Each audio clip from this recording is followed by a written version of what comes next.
नमो नमः विद्यार्थियों, एवीएन के यूट्यूब चैनल में आपका हार्दिक स्वागत है। आज हम बात करते हैं संस्कृत के एक रोचक और बहुत ही महत्वपूर्ण टॉपिक के बारे में, और वो टॉपिक हमारा है संस्कृत वर्णमाला। जैसे कि नाम से ही पता चल रहा है संस्कृत वर्णमाला, यानी इसके अंदर अगर शब्दों की व्युत्पत्ति के बारे में बात करें तो सबसे पहले अगर हम संस्कृत शब्द की व्युत्पत्ति के बारे में बात करें तो संस्कृत शब्द में क्या है, सम तो उपसर्ग है। सम तो क्या है, उपसर्ग है। और क्री क्या है, इसमें धातु है। और अक्तय प्रत्यय, कत प्रत्यय भी कह सकते हो। अक्तय प्रत्यय के योग से संस्कृत शब्द की निष्पत्ति होती है। यानी सम तो इसके अंदर क्या हो जाएगा, उपसर्ग। क्री इसके अंदर क्या है, धातु। और कत इसके अंदर क्या है, एक तरीके से प्रत्यय। अब जो उपसर्ग है उसका प्रयोग हमेशा धातु से पूर्व में होता है, जो प्रत्यय है उसका प्रयोग हमेशा धातु के बाद में होता है। हमारा एक प्रश्न ये भी यहाँ पे क्लियर होता है कि उपसर्ग किसे कहते हैं, धातु से पूर्व जिनका प्रयोग किया जाता है वो उपसर्ग कहलाते हैं। प्रत्यय किसे कहते हैं, धातु के बाद में जिनका प्रयोग किया जाता है वो प्रत्यय कहलाते हैं। अब यहाँ पे सम धन क्री धन कत प्रत्यय से क्या बनता है, संस्कृत बनता है। तो संस्कृत शब्द का अपने आप में अर्थ क्या होता है, संस्कृत शब्द का अपने आप में अर्थ होता है संस्कारितवान करना। यानी संस्कृत जब हम पढ़ते हैं, हम क्यों पढ़ते हैं, ताकि हम संस्कारवान बन जाएं। संस्कृत हमें संस्कारवान बनाती है, संस्कारित करती है हमें। एक तरीके से अगर मैं भाषा की बात करूं तो ये परिमार्जित भाषा है, परिष्कृत भाषा है, ये देववाणी है, सभी भाषाओं की ये जननी है। अब हम बात करते हैं वर्णमाला की। वर्णमाला में अगर हम वर्ण विच्छेद करके देखेंगे तो एक तो आ रहा है वर्ण और एक आ रहा है माला। माला का बेसिकली मतलब हम समझते हैं जैसे फूलों की माला, मणियों की माला, इस टाइप से। और वर्ण किसे कहते हैं, वर्ण क्या होता है, वर्ण का मतलब होता है कि भाषा की सबसे लघुतम इकाई। वर्ण को हम ये बोल सकते हैं कि सबसे अखंडित भी बोल सकते हैं इसको, अखंडित। यानी ये क्या होता है, अखंडित होता है। या यूं अगर मैं परिभाषा के रूप में कहना चाहूं तो हम ये भी बोल सकते हैं कि भाषा की सबसे छोटी इकाई को, सबसे जो छोटी इकाई होती है उसको हम क्या बोलते हैं, वर्ण बोलते हैं। जो अखंडित हो, मतलब जिसके आगे खंड नहीं किए जा सके, जिसके आगे टुकड़े नहीं किए जा सके, वो क्या होता है, वर्ण कहलाता है। परिभाषा के रूप में ये कह सकते हैं कि वह सब भाषा की वह सबसे छोटी लघुतम इकाई जिसके आगे टुकड़े ना किए जा सके, जिसके आगे खंड ना किए जा सके, हम उसको क्या बोलते हैं, वर्ण बोलते हैं। और तो वर्णमाला से बोलते हैं, वर्णमाला बोलते हैं वर्णों का अगर एक व्यवस्थित समूह हो। अगर हम जैसे एक वर्ण की मैं बात करूं, जैसे ये एक ए है, ये क्या है, वर्ण है। और ये क, ये भी एक क्या है, वर्ण है। और इन वर्णों का एक व्यवस्थित हो, क्या होना चाहिए, व्यवस्थित रूप हो या व्यवस्थित एक समूह है वो, तो इस व्यवस्थित समूह को क्या बोलते हैं, वर्णमाला बोलते हैं। तो संस्कृत वर्णमाला किसे कहेंगे कि संस्कृत के जो वर्ण हैं उनका जो व्यवस्थित जो समूह है उसको क्या बोलते हैं, संस्कृत वर्णमाला कहते हैं। अब वर्णों के अंदर कौन कौन से आते हैं, वर्णों के अंदर दोनों ही होते हैं, स्वर भी होता है, व्यंजन भी होता है। संस्कृत वर्णमाला में टोटल कितने वर्ण होते हैं, इन सब की हम चर्चा करते हैं। हम बात करते हैं संस्कृत में वर्णों की, कि संस्कृत में वर्ण कितने होते हैं। अगर हम संस्कृत में टोटल वर्णमाला में वर्णों की बात करें तो वर्णमाला में टोटल वर्ण कितने होते हैं, 63 और 64, 63 और 64 वर्ण माने जाते हैं पाणिनि जी के अनुसार। यानी अगर हम बात करें पाणिनि शिक्षा के अनुसार, पाणिनि जो संस्कृत के एक महान व्याकरणिक हुए थे, उनकी शिक्षा की हम बात करें तो उनके अनुसार संस्कृत में 63 और 64 वर्ण माने जाते हैं। इनको अलग अलग भागों में फिर विभक्त किया जाता है। अगर हम बात करें वर्णों को विभक्त करने की तो सबसे पहले हमारे पास वर्णों को दो भागों में बांट लिया जाएगा। दो भाग हो जाएंगे, एक तरफ हो जाएगा स्वर और एक तरफ क्या हो जाएगा, व्यंजन। यानी एक तरफ तो हो जाएगा स्वर वर्ण और एक तरफ हो जाएगा व्यंजन वर्ण। अब संस्कृत में स्वर कितने होते हैं, संस्कृत में जो स्वर होते हैं वो मुख्य रूप से 9 ही होते हैं, लेकिन हमने पिछली कक्षाओं में 13 पढ़ा है कि 13 भी स्वर होते हैं। अब 13 भी स्वर चूंकि सही है और 9 भी सही है। अगर हमारे पास ऑप्शन में अगर 9 दिया है तो 9 ही सही होगा, और अगर 9 और 13 दोनों साथ में दे रखे तो उसमें भी 9 सही होगा। लेकिन 9 नहीं दे करके अगर 13 दिए हैं तो फिर 13 सही होगा। मैं आगे डिस्क्रिप्शन में आपको 9 और 13 दोनों बताऊंगा कि 9 कैसे होते हैं और 13 कैसे होते हैं। अगर हम व्यंजन की बात करें तो व्यंजनों की कुल संख्या होती है 33। व्यंजनों की कुल संख्या कितनी होती है, 33। और स्वरों की संख्या कितनी होती है, 9।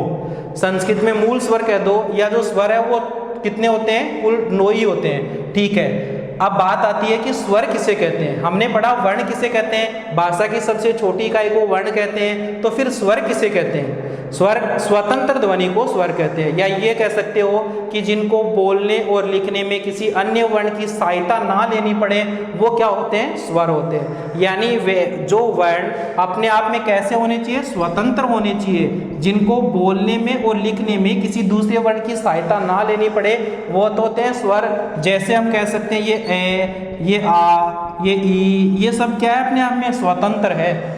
अब बात करें व्यंजन की, स्वरों की सहायता से बोले और लिखे जाने वाले वर्ण को क्या बोलते हैं, व्यंजन वर्ण बोलते हैं। यानी इनको बोलने में और लिखने में किनकी सहायता ली जाएगी, स्वरों की। जैसे अगर हम ये कहें क, अगर हम इसका उच्चारण करते हैं तो क साथ में किसका उच्चारण हो रहा है, ए का, और लिख रहे हैं तो भी इसके साथ ए सम्मिलित किया गया है। अगर हम इसका वर्ण विच्छेद करके देखेंगे तो क और ए ये मिले हुए हैं, यहाँ पे क के साथ क्या मिला हुआ है, ए। तो बोलने में लिखने में दोनों में स्वरों की सहायता ली जा रही है, ठीक है। और इनकी संख्या कितनी होती है जी, 33, और स्वरों की संख्या कितनी होती है जी, 9।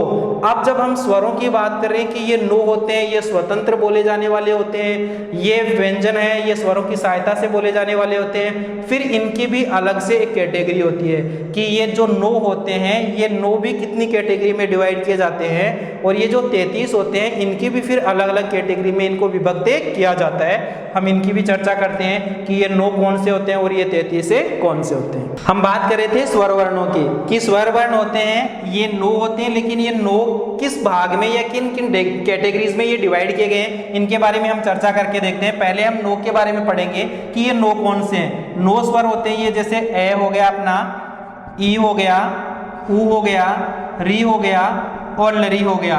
5 तो ये हो गए। इन 5 के अलावा 4 और होते हैं। 4 कौन से होते हैं, ए हो गया, ओ हो गया, आई हो गया और औ हो गया।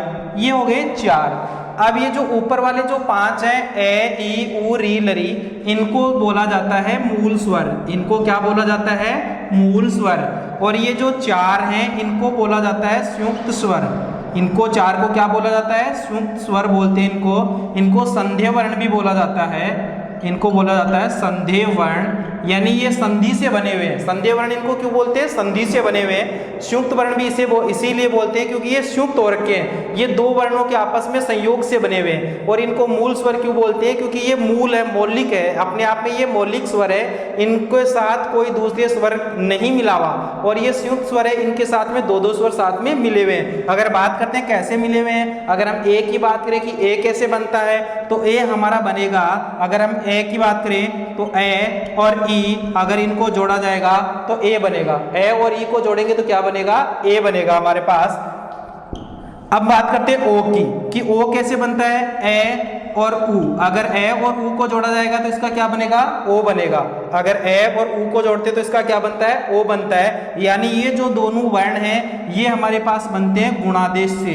गुण संधि का यहाँ पे नियम लगता है और गुण संधि का नियम लग करके गुणादेश होकर के ए और ओ ये दोनों बनते हैं। अब बात करते हैं आई और औ की, ये 2 कैसे बनते हैं। फिर इन 2 को भी तो संधेय वर्ण या संयुक्त वर्ण कहा जाता है, तो इन 2 के भी मैं बताता हूँ कैसे बनते हैं। ये दोनों बनते हैं वृद्धि संधि से। ये दोनों किससे बनते हैं, वृद्धि संधि से। अगर ए के साथ में ए होगा तो ए में वृद्धि हो जाएगी, आई बन जाएगा। इसी प्रकार ए के साथ में अगर ओ होगा तो ओ में वृद्धि हो जाएगी और ओ का क्या बन जाएगा, औ। इस प्रकार आई और औ दोनों बनते हैं वृद्धि संधि से। यानी यहाँ पे वृद्धि संधि का नियम लग रहा है और यहाँ पे गुण संधि का नियम लग रहा है। इनको संधेय इसलिए बोलते हैं क्योंकि ये संधि से बनते हैं। इनको संयुक्ताक्षर इसलिए संयुक्त वर्ण इसलिए बोलते हैं क्योंकि ये 2-2 स्वरों के साथ मेल से बने हुए हैं, इसलिए। इनको मूल स्वर इसलिए बोलते हैं क्योंकि ये मौलिक होते हैं, मूल होते हैं, इनके साथ किसी दूसरे स्वर नहीं मिलाया जाता। तो टोटल ये हमारे पास 5 और 4 कितने हो गए, 9। और अगर हम बात करें कि 13 स्वर कौन से होते हैं, अगर 13 स्वर की हम बात करना चाहें कि 13 भी स्वर हमने पढ़ा है कि संस्कृत में 13 स्वर भी होते हैं, तो वो 13 स्वर कौन से होते हैं, 9 तो हमारे पास ये हो गए। इसके बाद में जैसे ये ए है तो ए का गुणा ए का दीर्घ करेंगे तो ए का दीर्घ होता है आ। ई की बात करें तो ई का दीर्घ क्या होता है, बड़ी ई। ऊ की बात करें तो ऊ का दीर्घ क्या होता है, बड़ा ऊ। और री की बात करें तो री का दीर्घ क्या होता है, बड़ा री। और इसके बाद में लरी का कोई दीर्घ नहीं होता है और ए का कोई हरिश्व नहीं होता है, ओ का भी हरिश्व नहीं होता, आई का भी हरिश्व नहीं होता और औ का भी हरिश्व नहीं होता। यानी इनका दीर्घ ही होता है, एक तरीके से देखा जाए तो इनका दीर्घ होता है और इनका दीर्घ हम बना लेते हैं बाद में। ए का दीर्घ आ हो गया, ई का बड़ाई, ऊ का बड़ाउर, री का बड़ारी। अगर हम इन चार को जोड़ देते हैं तो 9 और 4 हमारे पास हो जाएंगे 13। अब ये हमारे जो स्वरों का क्रम ये बनेगा ए आ ई ऊ री और री, लरी ए ओ आई औ। ये क्रम हमारा बन जाएगा टोटल 13 का। लेकिन ये भी कौन से हैं, ये किससे बने हैं हमारे पास, ये बने हैं दीर्घ संधि से। ये किससे बने हैं, दीर्घ संधि से। दीर्घ संधि का नियम क्या होता है, समान स्वर आने पे दीर्घ बन जाते हैं। जैसे ए और ए मिलकर के क्या बन गया, आ। इसी प्रकार ई और ई मिलके क्या बन गए, बड़े ई। ऊ और ऊ मिलके क्या बन गया, बड़ा ऊ। और री मिलके क्या बन गए, बड़ा रे। तो ये किससे बने हमारे पास, दीर्घ संधि से। दीर्घ संधि का नियम लग करके ये 4 स्वर हमारे पास आ जाते हैं। तो टोटल हम ये क्या पढ़ लेते हैं, 13। यानी हम लौकिक संस्कृत में अगर व्यवहारिक संस्कृत की बात करें तो वहां पे 13 पढ़ा जाता है। पाणिनि शिक्षा की बात करें, माहेश्वर सूत्रों की बात करें तो वहां पे मूल स्वर कितने होते हैं, 9 ही होते हैं। फिर इन 9 को भी क्या करते हैं, अलग अलग कैटेगरी में डिवाइड कर देते हैं, या स्वरों का हम विभाजन करके देखते हैं फिर कि ये स्वरों का विभाजन भी कैसे होता है। हम बात कर रहे थे स्वरों के विभाजन की कि ये जो स्वर भी क्या है, फिर अलग अलग विभाजन कर दिया जाता है। मतलब इनको भी अलग अलग कैटेगरी में डिवाइड कर दिया जाता है। व्यंजन है जो 33 होते हैं, इनको भी आगे अलग अलग कैटेगरी में डिवाइड कर दिया जाता है। लेकिन जब हम पढ़ते हैं कि पाणिनि की जी की जो संस्कृत व्याकरण है, उस संस्कृत व्याकरण में हमने तो पढ़ा था 63 और 64 वर्ण होते हैं, जबकि हम यहाँ पे अध्ययन कितने कर रहे हैं, 9 या 33 का ये अध्ययन कर रहे हैं। तो फिर ये 63 और 64 वर्ण कौन से होते हैं, मैं सबसे पहले इन 63 और 60 वर्ण के बारे में बता देता हूँ कि यहाँ पे जब स्वरों की बात की जाती है तो वहाँ स्वर जो टोटल काउंट किए जाते हैं, वहाँ पे 22 या 21 स्वर काउंट किए जाते हैं टोटल। इसमें कितने स्वर काउंट किए जाते हैं, 22 या 21 स्वर काउंट किए जाते हैं। व्यंजन तो 33 ही रहते हैं, लेकिन स्वरों की संख्या 22 या 21 होती है। अब ये 22 और 21 का क्या फंडा होता है, ये 22 और 21 कैसे होते हैं, इनको 3 कैटेगरी में हम डिवाइड कर लेते हैं। पहला होता है हमारा हरीश्वर स्वर। पहला क्या होता है, हरीश्वर स्वर। और दूसरा क्या होता है, दीर्घ स्वर कह सकते हैं। और तीसरा होता है पलुत स्वर। तीसरा क्या होता है, पलुत स्वर। ये पलुत कौन सा होता है, हरीश्वर स्वर हमने पढ़ा है, जो छोटे या मूल स्वर होते हैं जिनकी संख्या 5 होती है उनको हरीश्वर स्वर कहते हैं। दीर्घ स्वर इनकी संख्या 8 होती है, जो 2 से मिलके या इनसे बड़े हो, या ये कह सकते हो हरीश्वर स्वर में 1 मात्रा होती है, दीर्घ स्वर में 2 मात्रा होती है और पलुत स्वर में 3 मात्रा होती है। 1 मात्रा को हम ऐसे लिखते हैं, 2 मात्रा को हम ऐसे लिखते हैं, और 3 मात्रा को जो साइन होता है उसके आगे 3 लिख दिया जाता है। लेकिन ये जो पलुत स्वर है, इन पलुत स्वरों का क्या होता है, वैदिक संस्कृत में इनका प्रयोग होता है, वेदों में या फिर कहीं पे मंत्रोच्चारण में इनका प्रयोग किया जाता है। हमारी लौकिक संस्कृत और संस्कृत साहित्य में इनका प्रयोग अब न के बराबर होता है, नहीं होता है। जैसे अगर हम ओम शब्द लिखते हैं तो यहाँ पे ऐसे लिखा जाता है, ओम शब्द में एक उच्चारण लंबा किया जाता है ओम, इस टाइप से। तो यहाँ पे ये पलुत स्वर आता है। ठीक है, हम बात करें हरीश्वर स्वर, दीर्घ स्वर और पलुत स्वर की। जैसे ये 22 और 21 कैसे होते हैं, पहले हम बात करते हैं ए ई ऊ री और री, 4 को करेंगे ए ई ऊ री। ये 4 हरीश्वर स्वर है। इन 4 का फिर दीर्घ भी होता है और इन 4 का पलुत भी होता है। यानी इन 4 का हरीश्वर भी है, इन्हीं 4 का दीर्घ भी हो जाएगा और इन 4 का पलुत भी हो जाएगा। पलुत कैसे होगा, उन्हीं के आगे ये लिख दिया जाएगा। ए के आगे जैसे ये लिख दिया, 3 का साइन बना दिया जाता है। वर्ण के आगे 3 का साइन बनता है तो ये पलुत हो जाता है इस टाइप से। ठीक है, तो जो ए ई ऊ री ये 4 वर्ण हैं, ये हरीश्वर भी होते हैं, दीर्घ भी होते हैं और पलुत भी होते हैं। तो ये कितने हो गए, 12। हमारे पास ये कितने हो गए, 12। ठीक है, अब हम बात करते हैं लरीक का। अगर लरी की बात करेंगे तो लरी का क्या होता है, अगर हरीश्वर स्वर है तो इसका दीर्घ नहीं होता है, पलुत तो होता है इसका लेकिन इसका दीर्घ नहीं होता। तो इसके कितने होंगे, 2। इसको 1 भी माना जाता है क्योंकि इसका दीर्घ नहीं होता है। इस टाइप से ये 1 या 2। लरी के कितने भेद हम कह सकते हैं, यहाँ पे लरी के तीनों में रूप चल रहे हैं लेकिन दीर्घ में इसका नहीं होता, पलुत होता है। तो लरी 1 भी है और 2 में भी हम काउंट कर सकते हैं, 3 में तो नहीं है। अब हम बात करते हैं फिर आगे ए की, ओ की, ऐ और औ। ये जो 4 हैं, इन चारों की जो श्रेणी होती है वो दीर्घ की होती है।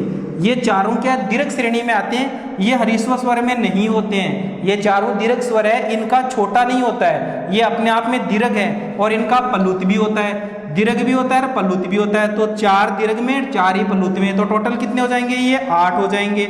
अगर हम ये जोड़ते हैं, जोड़ करके देखें, जो 12 स्वर है ये तो हमारे पास ह्रस्व स्वर है। अब इसके बाद में 1 या 2 ये हमारे पास लरिका आ गया। इसके बाद में 8 हमारे पास ए ओ आई इनके आ गए।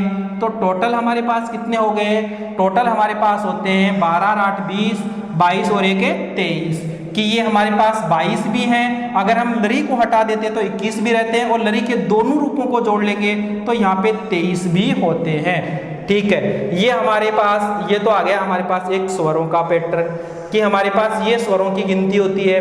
अब व्यंजन भी अगर इसमें जोड़ देते हैं तो भी हमारे पास ये टोटल वर्ण कितने होते हैं, 33 तो व्यंजन हो गए। और अगर यहाँ पे 22 स्वरों को जोड़ लिया जाता है, 33 और अगर इसमें 22 स्वरों को जोड़ लिया जाएगा तो कितने होंगे, 33 और 2 35 हो गए, ये हो गए 55, ये हमारे पास कितने हो गए 55। लेकिन अभी हमने बात करी थी 63 या 64 वर्णों की, अभी भी इसके अंदर से 9 से 8 ऐसे वर्ण हैं जो नहीं है। फिर वो कौन से होते हैं, हम उनके बारे में भी अगले वीडियो में चर्चा करेंगे कि वो जो बचे हुए जो 8 या 9 जो वर्ण होते हैं वो 9 वर्ण कौन से होते हैं और उनको हम क्या बोलते हैं, इनका भाषा में प्रयोग कैसे होता है।